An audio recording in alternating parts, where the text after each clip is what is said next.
Agora a gente vai trabalhar um ponto muito importante dentro do Código Penal. Vamos ver quais são as causas de aumento de pena nos crimes sexuais. A gente já trabalhou pontos relevantes sobre vários crimes sexuais e agora a gente vai ver o que aumenta a pena. Além daquela pena já combinada para o tipo penal, o que vai gerar na terceira fase da dosimetria um incremento da pena de quem praticou o crime. Então a gente passa agora a análise do artigo 226 do Código Penal. Esse artigo 226, eu quero deixar claro que ele enseja aumento de pena para os crimes que estão entre os artigos 213 a 218C do Código Penal, de maneira que o 226 vai dizer o seguinte: a pena é aumentada, de quarta parte, se o crime é cometido com o concurso de 2 ou mais pessoas. Então o juiz ele vai aumentar a pena em 1/4 se ocorrido o concurso de 2 ou mais pessoas, não havendo aqui a necessidade de que essas 2 ou mais pessoas estejam presentes no ato de execução do crime sexual. Veja que o concurso de pessoas não se resume a pessoas que estão ao mesmo tempo executando o crime. Se eu tiver aqui uma modalidade como, por exemplo, a participação e na execução do crime apenas um autor, isso já é suficiente para a configuração do concurso e, portanto, para ensejar o aumento de pena. Eu lembro a você o seguinte: nós tivemos alteração recente no Código Penal tratando do chamado estupro coletivo e estupro corretivo, que vai ter um aumento de pena ainda maior do que esse. Então, o que eu chamo a sua atenção? Você não vai aplicar este inciso 1 ao artigo 213 do Código Penal. Vinícius, por quê? Porque a alteração recente no Código Penal ensejou uma majoração ainda mais gravosa para o acusado. Então, não aplico o inciso 1, mas vou já aplicar a majorante relativa ao estupro coletivo. Veja, o inciso 2 vai tratar de algumas pessoas que fazem parte da vida da vítima, no sentido de serem ascendentes, descendentes ou terem alguma relação de autoridade sobre ela. Olha o que diz o inciso 2. Pena aumentada de metade se o agente é ascendente, padrasto ou madrasta, tio, irmão, cônjuge, companheiro, tutor, curador, preceptor ou empregador da vítima ou por qualquer outro título tiver a autoridade sobre ela. Veja que essa relação de autoridade está ligada à majoração aqui do inciso 2, majoração de metade, aliás. É muito comum esse tipo de majoração, inclusive, aplicado aos crimes de estupro de vulnerável. Então, estupro de vulnerável, muitas vezes no âmbito da violência doméstica. A gente vai ter muito a incidência dessa majoração de metade que está aqui no artigo 226 do Código Penal. Eu chamo a sua atenção porque tem uma palavra aqui que é a palavra preceptor, que às vezes as pessoas não sabem o significado. Em aulas presenciais costumam me perguntar. A palavra preceptor, que significa mentor, significa aquele que ensina, ou seja, um mestre para aquela pessoa que é vítima do crime. Essa é a ideia do preceptor, significa uma relação de autoridade mais ligada a ensinamentos. Esse tipo de situação também faz com que incida a majorante do inciso 2. Foi parar no STF uma questão polêmica sobre o ascendente. Se a figura do bisavô se enquadraria como ascendente para efeito de incidência da majorante de metade na dosimetria da pena. E o STF deu uma resposta positiva, dizendo que o bisavô está enquadrado. Isso no HC 138-717. Olha o que disse o Supremo. Portanto, disse o ministro, é juridicamente possível a majoração da pena imposta ao bisavô da vítima em razão da incidência da causa de aumento prevista no artigo 226, inciso 2 do Código Penal, considerada a figura do ascendente. O ministro assinalou que o condenado sempre se aproveitou de sua especial condição de ascendente e, consequentemente, da confiança que os demais familiares lhe depositavam. Para Lewandowski, não só a relação de parentesco possui relevância jurídica no caso, mas também a autoridade que o bisavô exercia sobre a vítima, ameaçando-a ou presenteando-a para satisfazer suas vontades. O bisavô que comete violência sexual contra a bisneta pode ter sua pena aumentada por ter ascendência sobre a vítima, nos termos do artigo 226 do Código Penal. A decisão é da segunda turma do Supremo Tribunal Federal, que, por unanimidade, negou o habeas corpus a um homem condenado por atentado violento ao pudor praticado contra a sua bisneta. Segundo a acusação, que corre em segredo de justiça, o condenado, a partir do ano de 2003, teria se aproveitado de sua intimidade com a bisneta para praticar os atos. Os crimes aconteceram dos 7 aos 9 anos da vítima. No habeas corpus, o homem alegou que o aumento da pena foi indevido, pois a figura do bisavô não está inserida expressamente no rol de agentes previstos no Código Penal, mas o argumento foi rejeitado. O relator, ministro Ricardo Lewandowski, destacou que o bisavô se encontra na relação de parentesco com a bisneta no 3º grau, em linha reta, nos termos do Código Civil. Não há no ordenamento jurídico nenhuma regra de limitação quanto ao número de gerações, afirmou. Perceba então que na posição do Supremo, nesse julgado, e esse entendimento continua firme, na posição do Supremo, essa relação de ascendência não significa ali uma geração só, não há limite de gerações. Então, tanto o pai, quanto o avô, quanto o bisavô, segundo o Supremo Tribunal Federal, compõem essa relação de ascendência suficiente para a incidência da majorante. Veja-se que não é só a questão do parentesco aqui no caso concreto. Aqui diz que, além da questão do parentesco, a gente também se aproveitava dessa relação doméstica com a vítima e também da confiança que os demais familiares depositavam nele. E isso foi também um argumento relevante para se considerar esse vínculo de ascendência para efeito de incidência da majorante. Então, muito interessante esse julgado do Supremo Tribunal Federal. A gente tem ainda outras causas de aumento, agora específicas do inciso 4 do artigo 226, que entraram em vigor no ano de 2018, relativas ao estupro coletivo e ao estupro corretivo.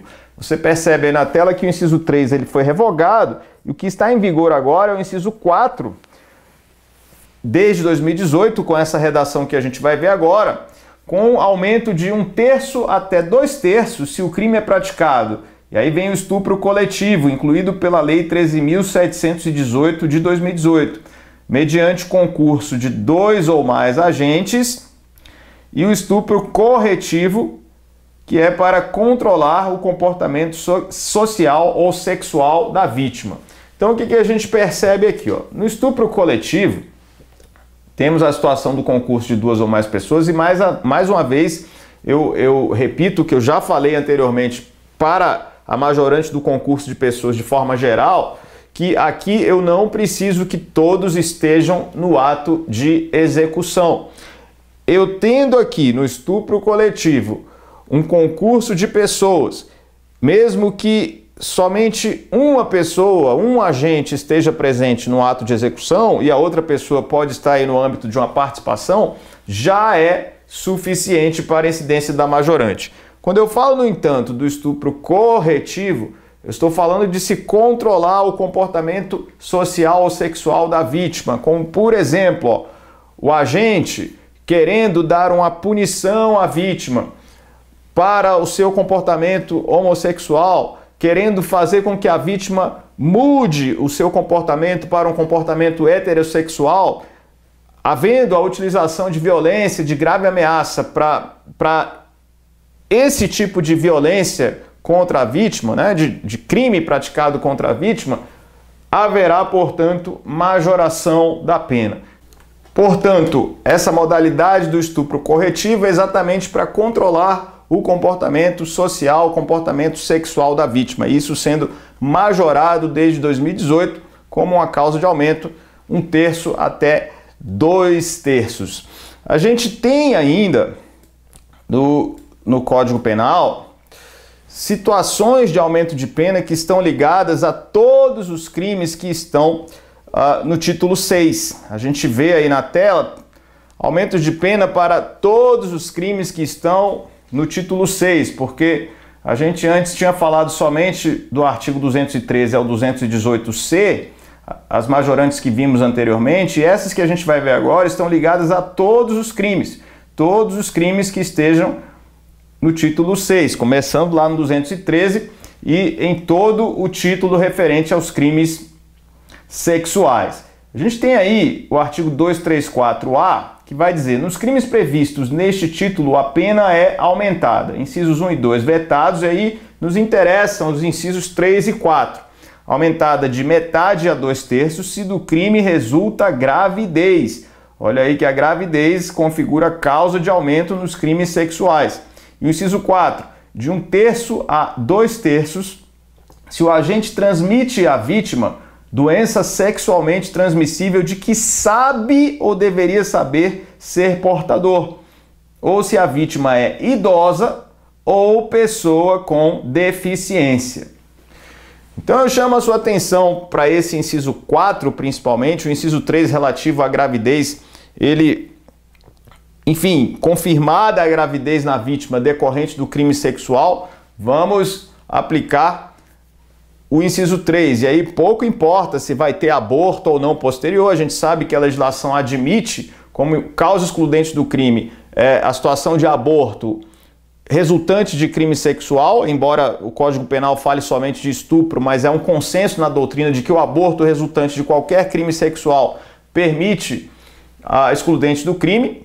Agora, independentemente de ter o aborto posterior, resultando gravidez, esse é o resultado para efeito de majoração, já é suficiente em razão das consequências mais gravosas do crime sexual. No inciso 4, a gente vai ter também consequências muito importantes, relevantes.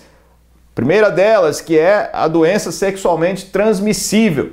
E veja que o agente precisa saber ser portador, ou pelo menos deveria saber, em razão das circunstâncias, que é portador, ou seja, o dolo eventual de transmissão da doença, isso também está caracterizado. Vítima idosa, que é mais vulnerável, ou vítima com deficiência, isso também faz com que a pena seja aumentada.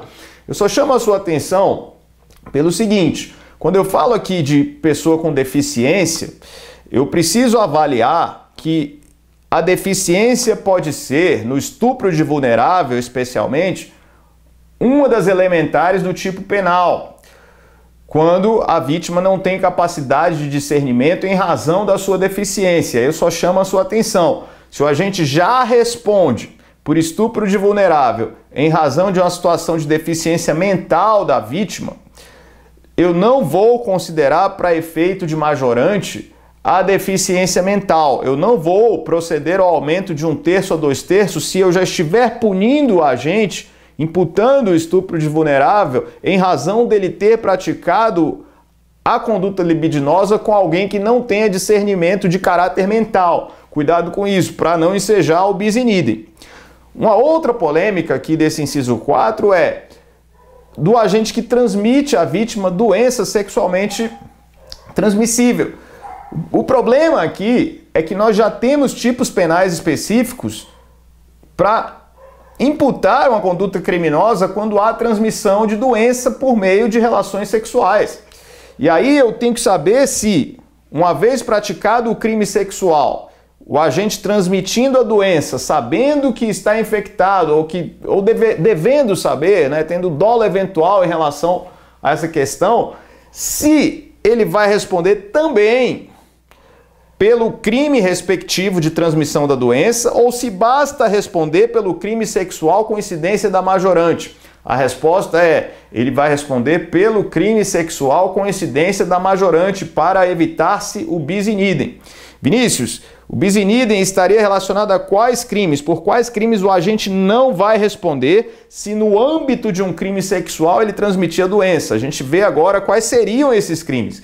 É o perigo de contágio venéreo, artigo 130, expor alguém por meio de relações sexuais ou qualquer ato libidinoso a contágio de moléstia venérea de que sabe ou deve saber que está contaminado. Essa pena é de detenção de 3 meses a 1 ano ou multa.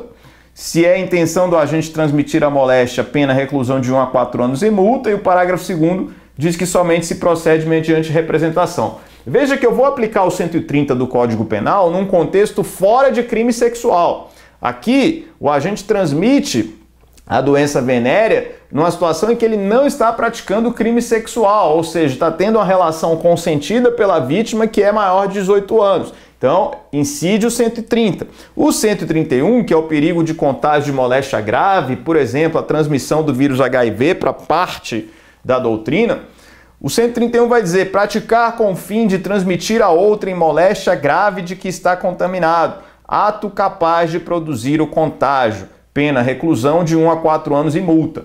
Veja que eu também vou aplicar o 131 num contexto fora de um crime sexual. Se for no contexto de crime sexual, eu vou aplicar a majorante relativa à transmissão da doença. Então tome cuidado com essa pegadinha muito importante. E por fim, é importante que você saiba, isso não tem relação com a majorante propriamente, mas para a gente já aproveitar a informação, o 234B, ele diz, os processos em que se apuram crimes definidos neste título correrão em segredo de justiça. Então 234B, ele restringe a publicidade nos crimes sexuais às partes envolvidas no processo. Quem vai ter acesso às informações? O juiz, o Ministério Público, a defesa, o próprio acusado, a vítima tem acesso às informações também. Então, são as pessoas que têm acesso. Só para vocês terem uma ideia, audiências de crimes sexuais, elas ocorrem às portas fechadas. Sequer estagiários podem entrar na audiência para assistir.